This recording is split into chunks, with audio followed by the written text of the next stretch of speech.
नमस्कारम। हम पढ़ रहे हैं 10th class biology chapter 6 live processes. ये हमारी इस लेसन की 11th वीडियो है और हम यहाँ पर आ चुके हैं द ट्यूब्स ब्लड वेसल्स, यानी कि यहाँ पर हम पढ़ेंगे ट्यूब्स के बारे में। ट्यूब्स हमारी बॉडी में जो ट्यूब्स होती हैं या जिनको ब्लड वेसल कहते हैं, खून की नालियां कहते हैं, नसें कहते हैं, कि जहाँ से जिन जिन वेसल्स में से ब्लड मूव करता है उनके बारे में पढ़ते हैं। देखिए, आमतौर पर हमारी बॉडी में दो तरह की ब्लड वेसल हैं, आर्टरीज और वेन्स। एक तीसरी तरह की भी होती है जिनको बोलते हैं कैपिलरीज। ठीक है, हालांकि उसके बाद एक लिम्फ वेसल भी होती है। तो इन सब को हम पढ़ते हैं, ये क्या क्या होती है। Arteries are the vessels which carry blood away from the heart to various organs of the body. Arteries कौन सी होती हैं? वो ब्लड की वेसल्स, वो खून की नालियां जिनके अंदर से हार्ट के अंदर से ब्लड लेकर जाती हैं, जो यानी वो ब्लड वेसल जो हार्ट में से ब्लड लेकर के जाती है बॉडी के डिफरेंट ऑर्गन्स को, उनको बोलते हैं आर्टरीज। ठीक है, आमतौर पे क्या है, आर्टरीज के अंदर ऑक्सीजनेटेड ब्लड होता है, क्योंकि हार्ट से तो कौन सा आता है, ऑक्सीजनेटेड ब्लड आता है। सिर्फ एक ही आर्टरी है जो डीऑक्सीजनेटेड ब्लड लेकर जाती है, वो है pulmonary artery.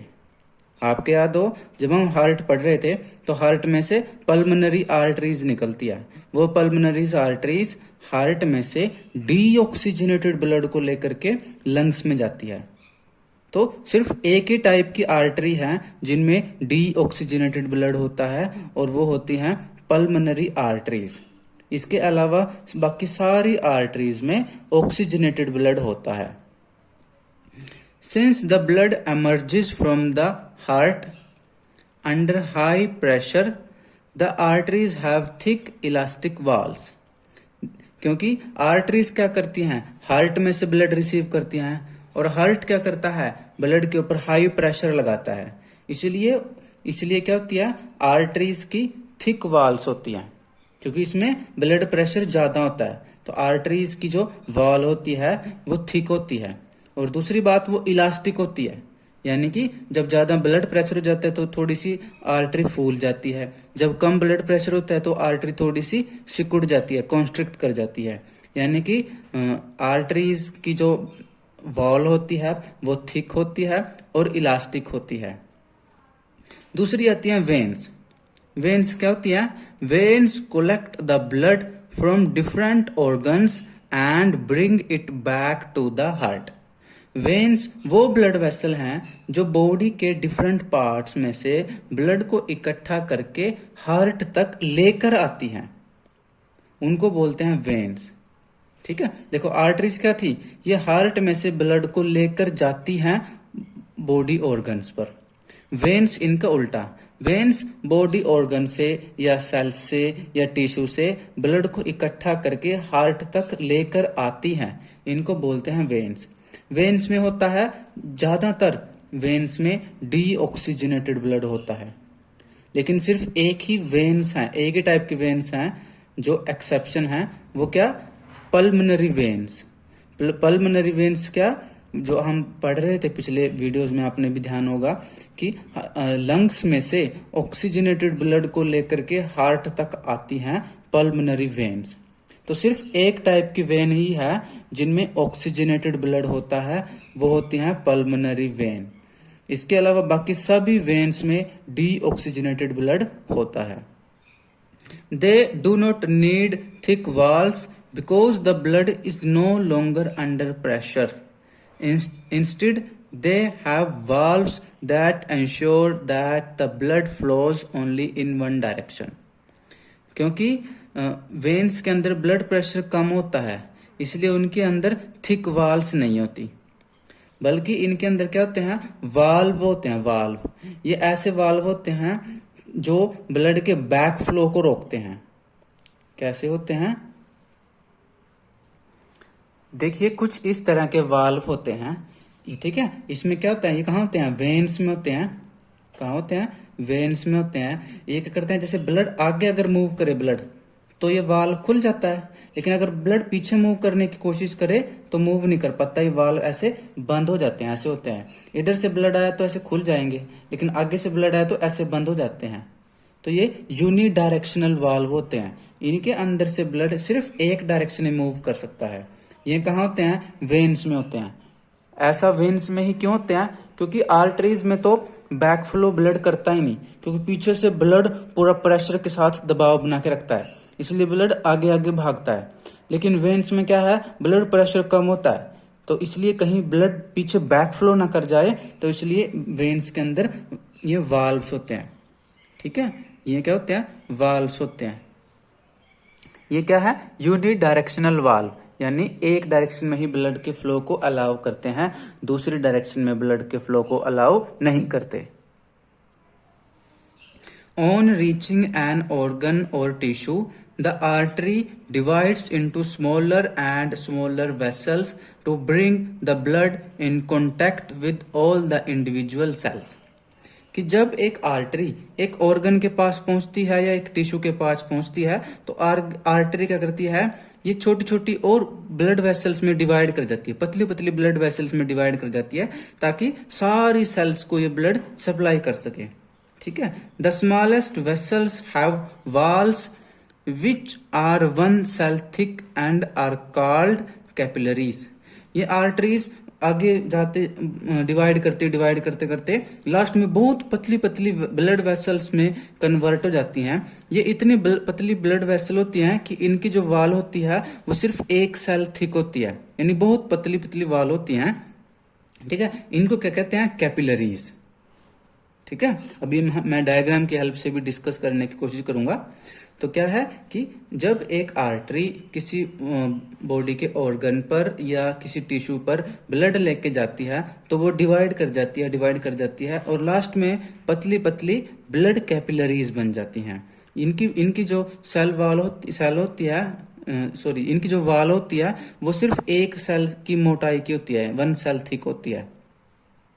Exchange of material between the blood and surrounding cells takes place across this thin wall। कि क्या होता है कि जो ये कैपिलरीज है, इनकी वॉल बहुत पतली होती है, 1 cell से मिलकर बनी होती है। इसका फायदा ये होता है कि इसके थ्रू जो है ऑक्सीजन, कार्बन डाइऑक्साइड और न्यूट्रिएंट वगैरह, मटेरियल वगैरह का एक्सचेंज होता है। ब्लड क्या करता है? मटेरियल सेल्स को दे देता है और सेल्स से वो मटेरियल कुछ एक्सचेंज में वापस भी ले लेता है, वेस्ट वगैरह। The capillaries then join together to form veins that convey the blood away from the organ or tissue। अब कैपिलरीज का ब्लड क्या करता है? सेल से उनको ऑक्सीजन दे देता है, उनको न्यूट्रिएंट दे देता है, और बदले में सेल से क्या ले लेता है? कार्बन डाइऑक्साइड ले लेता है, वेस्ट वगैरह ले लेता है। अब वो वेस्ट लेकर के वो आगे आ जाता है। अब ये कैपिलरीज आगे फिर आपस में जुड़कर क्या बना देती हैं? वेन्स बना देती हैं, और वेन्स वो क्या करती है? उस टिश्यू में से ब्लड लेकर के वापस हार्ट की ओर चली जाती है। देखिए कुछ कुछ इस प्रकार से होता है। मान लो ये हार्ट की तरफ से कोई आर्टरी आ रही है। ठीक है, ये क्या है? एक आर्टरी है जो ब्लड लेकर आ रही है। ये आगे आकर के लास्ट में किसी टिश्यू तक पहुंचते पहुंचते क्या करती है? पतली पतली ब्लड वेसल्स में डिवाइड होना शुरू कर देती है। ऐसे इस तरह से पतली पतली ब्लड वेसल्स में ये डिवाइड करना शुरू कर देती है, और लास्ट में क्या है? बहुत पतली पतली, यानी सिर्फ 1 cell थिक वाल वाली ब्लड वेसल में कन्वर्ट हो जाती है, ऐसे डिवाइड कर जाती है, यानी बहुत पतली पतली वेसल्स बना देगी। इनको क्या कहते हैं? इनको बोलते हैं कैपिलरीज। तो अब ये लास्ट में क्या बन गई? कैपिलरीज बन गई। ये बहुत पतली पतली होती हैं और इनके अंदर क्या है? ऑक्सीजनेटेड ब्लड ही है। लेकिन ठीक है, तो ये कौन है? कैपिलरीज। अब क्या होगा? ये कैपिलरीज क्या करेंगी? टिश्यू वगैरह को क्या करेंगी? ऑक्सीजन दे देती हैं और टिश्यू से कार्बन डाइऑक्साइड ले लेती हैं। ठीक है, तो मान लो सपोज यहाँ पर टिश्यू है या सेल्स हैं। ठीक है, टिश्यू है या सेल्स हैं, तो अब क्या करेगी? ये टिश्यू को ऑक्सीजन दे देती है, न्यूट्रिएंट्स दे देती है, और बदले में टिश्यू से क्या ले लेती है, कार्बन डाइऑक्साइड और वेस्ट ले लेती है, CO2 और वेस्ट ले लेती है। अब क्या करेंगी, ये सेल्स आगे जा करके फिर दोबारा से जुड़ना स्टार्ट कर देती हैं। इसका अपोजिट, यहाँ तो बड़ी वाले से छोटी छोटी ब्लड वेसल बनी थी, अब छोटी छोटी ब्लड वेसल मिल करके बड़ी बड़ी ब्लड वेसल बनाना शुरू कर देती हैं। ऐसे ऐसे क्या होगा, ये ब्लड वेसल्स जुड़ करके आपस में मोटी मोटी ब्लड वेसल्स बनाना शुरू कर देंगे, जैसे पहले थी।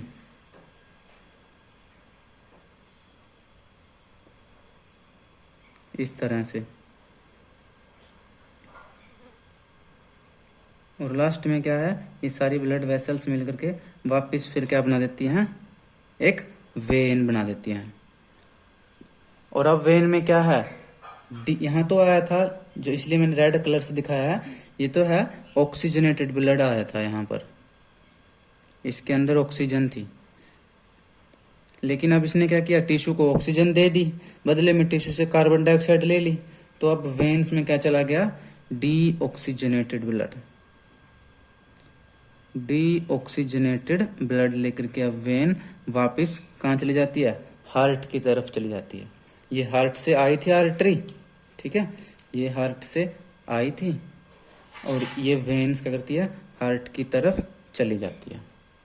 तो इस तरह से हमारी बॉडी में आर्टरीज होती हैं, वेन्स होती हैं, और इन दोनों के बीच में कैपिलरीज होती हैं। मेंटेनेंस बाय प्लेटलेट्स, ठीक है, इसमें हम पढ़ेंगे जो अपने प्लेटलेट सेल पड़ी हैं ब्लड के अंदर, उनके थोड़ा रोल पढ़ते हैं, वो क्या करती हैं। What happens if this system of tubes develop a leak, यानी कि जो ट्यूब्स का जो सिस्टम है, यानी आर्टरीज, वेन्स और कैपिलरीज का जो ये या ब्लड वेसल्स का जो सिस्टम है, अगर इसमें से कहीं लीक हो जाए, कोई सी आर्टरी वगैरह में छेद हो जाए, तो क्या होगा, ठीक है, तो क्या होगा। चलो अभी इसका आंसर ढूंढते हैं। Think about situations when we are injured and start bleeding, कि उन परिस्थितियों को याद कीजिए जब हमें कोई चोट लग जाती है और हमें खून बहना शुरू हो जाता है। तो ध्यान दीजिए, कई बार आपके हाथ पैर पे कोई छोटी चोट लग जाती है तो उसमें से ब्लड निकलना शुरू हो जाता है, लेकिन थोड़ी देर बाद आप देखते हो वो ब्लड खुद ब खुद बंद हो जाता है, यानी कि वहां क्या है, वो जो लीक हो रहा था ब्लड, वो अपने आप रिपेयर हो जाता है। उस रिपेयर में कौन हेल्प करती है, प्लेटलेट सेल हेल्प करती है। Naturally the loss of blood from the system has to be minimised, कि हमारी बॉडी का जो सिस्टम है, अगर इस पे कहीं कट लग जाए और ब्लड लॉस होने लगे, तो हमें उस ब्लड के लॉस को कम से कम करना पड़ेगा, ताकि बॉडी को ज़्यादा डैमेज ना हो। क्योंकि अगर हमारी बॉडी में से ब्लड का लॉस होता जाएगा तो वो हमारे लिए हार्मफुल कंडीशन हो जाती है। In addition leakage would lead to a loss of pressure which would reduce the efficiency of the pumping system, यानी कि अगर किसी ब्लड वेसल में लीक हो जाए तो उससे क्या होगा, ब्लड के प्रेशर कम हो जाएगा वहां पर, जिससे क्या होगा, आगे ब्लड ट्रांसफर नहीं हो पाएगा, यानी जो पंपिंग सिस्टम है ये इसका काम करने की क्षमता कम हो जाएगी। यानी ऐसे समझो कि अगर आपके एक टैप से, आप एक नाली के द्वारा आप पानी डाल रहे हो अपने किसी बगीचे में, अगर उस नाली में छेद हो जाए तो आधा पानी पीछे नाली में निकल जाएगा, जिससे क्या है, आप प्लांट्स को कम पानी दे पाओगे, वो प्रेशर क्या है, घट जाएगा। उसी प्रकार से अगर हमारे किसी ब्लड वेसल में होल हो जाए तो ब्लड वहां से लीक हो जाएगा, और आगे जहां पर टारगेट ऑर्गन है, जहां तक ब्लड पहुंचाना है, वहां तक प्रॉपर ब्लड नहीं पहुंच पाएगा। To avoid this, the blood has platelet cells which circulate around the body and plug these leaks by helping to clot the blood at these points of injury. कि अगर इन सब परेशानियों से बचने के लिए हमारी बॉडी में क्या है, हमारे ब्लड में क्या है, प्लेटलेट सेल होती हैं। प्लेटलेट सेल क्या करती हैं, जहां कहीं भी इंजरी हो जाए, कट लग जाए और वहां से ब्लड लॉस हो रहा हो, तो उस छेद को बंद कर देती हैं, यानी वहां नाका लगा देती हैं, क्लोट जमा देती हैं, है ना, खून का थक्का जमा देती हैं, जिससे वहां पर से ब्लड लॉस होना बंद हो जाता है ना। जैसे साइकिल में टायर में जब पंचर हो जाता है तो हम, जो हवा निकल जाती है तो हम टायर पंचर लगवाते हैं, उसी प्रकार ये जो प्लेटलेट्स हैं ये ब्लड वेसल में पैंचर लगाने का काम करती हैं कि जहां कहीं से भी ब्लड लॉस हो रहा हो वहां पर ये प्लेटलेट्स आकर के उस रास्ते को बंद कर देती हैं और ब्लड के लॉस को स्टॉप कर देती हैं। हमारे ब्लड में 3 टाइप की सेल होती हैं, red blood cells, white blood cells और प्लेटलेट्स। रेड ब्लड सेल्स क्या करती हैं, उनके अंदर हीमोग्लोबिन होता है, वो ऑक्सीजन ट्रांसपोर्ट करती हैं। व्हाइट ब्लड सेल्स क्या करती हैं, वो कीटाणुओं से लड़ती हैं। हमारे ब्लड में जो भी कीटाणु आ जाता है, बैक्टीरिया, पैथोजन आ जाता है, कोई कीटाणु आ जाता है तो उसको किल कर देती हैं, यानी वो सोल्जर का काम करती हैं, हमें बीमारी वाले कीटाणुओं से बचाती हैं। और तीसरी टाइप की सेल्स ये प्लेटलेट्स, ये क्या करती हैं, ब्लड लॉस को रोकती हैं। जहां कहीं पर ब्लड के मामले में इंजरी हो जाए, ब्लड लॉस हो रहा हो तो वहां पर उस ब्लड को रोक देती हैं, लॉस होते होते वहां पर क्या कर देती हैं, ब्लड क्लॉट बना करके ब्लड लॉस को स्टॉप कर देती हैं। उसके बाद आगे आता है लिम्फ। लिम्फ भी क्या है, एक फ्लूइड ही है, ये ब्लड से ही निकलता है एक तरह से, ठीक है, ये ब्लड का ही एक पार्ट है, बस ब्लड में से कुछ पोर्शन बाहर निकल जाता है। जैसे एक ब्लड का पोर्शन प्लाज्मा होता है, उसी प्रकार ब्लड का ही पोर्शन लिम्फ होता है। इसको पढ़ते हैं। There is another type of fluid also involve in transportation, कि हमारी बॉडी में ब्लड के अलावा एक और फ्लूइड होता है जो ट्रांसपोर्टेशन करता है, यानी मटेरियल को एक प्लेस से दूसरे प्लेस तक लेकर जाता है। दिस इज कॉल्ड लिम्फ और टिश्यू फ्लूइड। इसको लिम्फ कहते हैं या टिश्यू फ्लूइड भी कहते हैं। टिश्यू फ्लूइड क्यों कहते हैं, क्योंकि टिश्यूज में जो सेल्स होती हैं, सेल्स के बीचों बीच ये मूव करता है, ठीक है, टिश्यू का फ्लूइड होता है जो, उसी को लिम्फ कहते हैं। Through the pores present in the walls of capillaries some amount of plasma, proteins and blood cells escape into intercellular spaces in the tissues to form the tissue fluid or lymph। कि हमारी जो capillaries होती हैं उसमें क्या है, उसमें कोई पतले पतले होल्स होते हैं, छोटे बहुत पतले पतले, जहां से क्या होता है, थोड़ा सा प्लाज्मा ब्लड के अंदर से थोड़ा सा प्लाज्मा, थोड़े प्रोटीन्स और थोड़ी सी ब्लड सेल्स जो हैं वो सेल्स के बीच में निकल आती हैं, यानी कि उस कैपिलरीज में से बाहर निकल आती हैं और टिश्यू के अंदर मूव करने लगती हैं, ठीक है। इसी फ्लूइड को कहते हैं लिम्फ। ये कहता है कलरलेस होता है, वाइटिश सा होता है, ठीक है। इसमें क्या, लिम्फ में क्या क्या होता है, थोड़ा प्लाज्मा होता है, कुछ प्रोटीन्स होते हैं और ब्लड सेल्स होते हैं। ब्लड सेल्स सारे नहीं होते, सिर्फ वाइट ब्लड सेल्स होते हैं ना। देखो ध्यान रखना, लिम्फ में जो है ना तो प्लेटलेट्स होती हैं और ना ही रेड ब्लड सेल होती हैं, लिम्फ में सिर्फ वाइट ब्लड सेल्स होती हैं। It is similar to the plasma of blood but colourless and contains less protein. ये क्या है, ऐसे ही है जैसे ब्लड का प्लाज्मा होता है, हमने पहले पढ़ा था ब्लड का प्लाज्मा होता है, ब्लड के अंदर येलो येलो कलर, तो ये वैसे लिम्फ भी प्लाज्मा के जैसा ही होता है, बट ये येलो नहीं होता, ये कलरलेस होता है, व्हाइटिश होता है और इसके अंदर प्रोटीन कम होते हैं। क्या होता है इसमें, देखो थोड़ा सम प्लाज्मा, सम प्रोटीन्स और सम ब्लड सेल्स, कुछ ब्लड सेल्स होती है। Lymph drains into lymphatic capillaries from the intercellular spaces. अब क्या है, इंटरसेलुलर स्पेसिस में ये लिम्फ मूव करता है। इंटरसेलुलर स्पेसिस का मतलब कि सेल्स के बीचों बीच, दो या दो से ज्यादा सेल्स के बीच में ये मूव करता है। और फिर बाद में ये क्या करता है, which join to form large lymph vessels that finally open into larger veins. अब ये लिम्फ क्या है, लिम्फ वेसल में चला जाता है, यानी लिम्फ की, जैसे ब्लड वेसल में चला जाता है, ऐसे लिम्फ वेसल में चला जाता है और लास्ट में जाकर ये वेन्स में ही मिल जाता है, यानी ये ब्लड से ही निकला था और लास्ट में जाकर ब्लड में ही मिल जाता है, ठीक है। कहां से निकला था, कैपिलरीज में से निकला था ये, और लास्ट में जाकर के ये वेन्स में जाकर के मिल जाता है। ये भी क्या करता है, कई सारे मटेरियल का एक्सचेंज करता है, लिम्फ के बीच में और सेल्स के बीच में कई सारे मटेरियल को एक्सचेंज करता है, क्योंकि ये टिश्यूज की सेल्स के बीच में घूमता है, तो सेल्स को जो देना हो ये लिम्फ में से दे देता है उनको, सेल्स का जो वेस्ट वगैरह है वो लिम्फ उनसे ले लेता है। इस तरह ये भी एक्सचेंज का काम करता है, ट्रांसपोर्टेशन का काम करता है। Lymph carries digested and absorbed fat from intestine and drains access fluid from extra cellular space back into the blood. Lymph क्या है, जो हमारा डाइजेस्टिव सिस्टम है, जो हमारी स्मॉल इंटेस्टाइन है वहां पर जो फैट की डाइजेशन हो जाती है, तो अब जो डाइजेस्टेड फैट है उसको एब्जॉर्ब करता है। वो डाइजेस्टेड फैट कहाँ एब्जॉर्ब होता है? लिम्फ के अंदर चला जाता है। याद करो, हमने याद किया था कि डाइजेस्टेड फूड जो ब्लड के अंदर चला जाता है, तो वहां पर जो विलाई होती थी, विलाई डाइजेस्टिव सिस्टम में, वहां पर ब्लड की सप्लाई होती है और वहीं पर लिम्फ की सप्लाई भी होती है। तो जो डाइजेस्टेड फैट है वो कहाँ चला जाता है? लिम्फ के अंदर चला जाता है, और लिम्फ फिर डाइजेस्टेड फैट का ट्रांसपोर्टेशन करता है। ठीक है। और इसके अलावा ये जो एक्स्ट्रा जो फ्लूइड है सेल्स के बीच में, उसको वापस कहाँ मिला देता है? ब्लड में मिला देता है, यानी वापस वेन्स में मिला देता है। तो लिम्फ कैसे, मैं थोड़ा हम कॉपी पेन की हेल्प से थोड़ा समझने की कोशिश करते हैं कि लिम्फ है क्या चीज।